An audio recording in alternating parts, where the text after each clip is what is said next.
Hi, Gilpin Manor Elementary. This week is Winter Spirit Week. We'll be talking about many different holiday traditions and winter celebrations that many of our staff and students celebrate. To kick off our Spirit Week, we'll be talking about Hanukkah, which is happening right now. Happy Hanukkah to those of you who celebrate. This story is called The Story of Hanukkah by David A. Adler, illustrated by Jill Weaver. And I have a special guest with me. Her name is Leah, and she's my daughter. Hello. So here we go, the story of Hanukkah. The Hanukkah story begins in Israel a long time ago, when it was called Judea. At that time, the Jews who lived there were farmers and shepherds.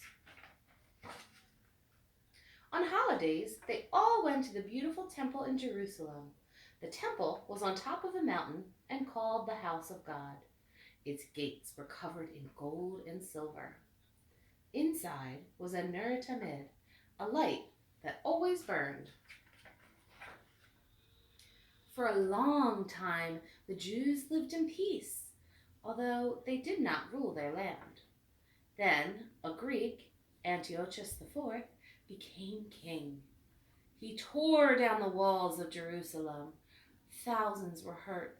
Anyone who lit a Sabbath candles, studied Jewish law, or refused to bow to Greek idols were punished. The king's men came to the town of Modin. They demanded that Mattathias, an old priest, worship one of their gods. Mattathias refused. He threw down the idol and called out, "Whoever is for the Lord, our God will follow me." Mattathias ran to the hills. His 5 sons and many other Jews followed him. Antiochus's army chased after Mattathias. But when the soldiers came near, brave Jews hiding behind large rocks and inside caves attacked. Then they ran back to the hills and hid.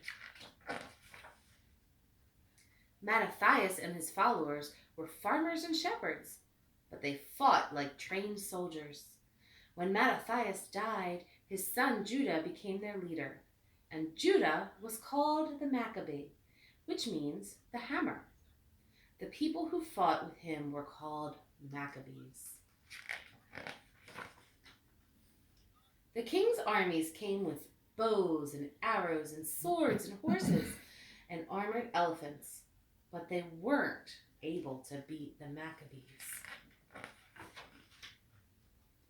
In the final battle, there were more than 6 armed soldiers to each Maccabee, but still the mighty army of Antiochus was beaten.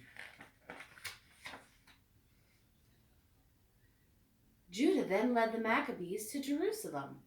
The Maccabees cried when they saw the temple ruined and filled with garbage, so they cleaned it. They built a new altar, new games, and new doors.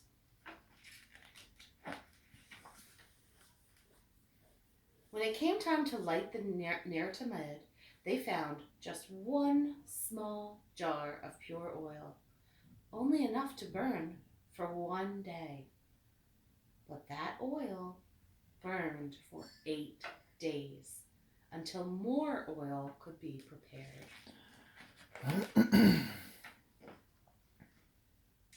On the 25th day of the Hebrew month of Kislev, the temple again became the house of God. Judah declared that every year on that date, an 8-day holiday would begin, and the holiday was called Hanukkah, which means dedication. It celebrates the day the temple was rededicated.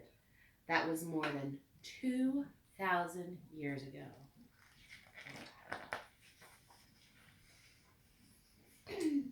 Today, all over the world, Jewish celebrate Hanukkah by lighting candles, singing Hanukkah songs, and eating latkes, potato pancakes, and jelly donuts. Latkes and jelly donuts are prepared in oil and remind the Jewish people of the Hanukkah miracles. In many homes, people exchange Hanukkah gifts. Children also play a game with a four-sided spinning top called a dreidel. On each side of the dreidel is a different Hebrew letter.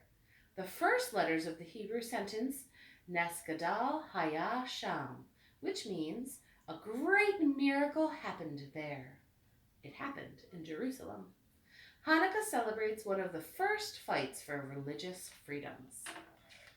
Now that you've learned a little bit about Hanukkah, we hope you have a wonderful week and hope you look forward to learning a little bit about Christmas, Kwanzaa, and Las Posadas.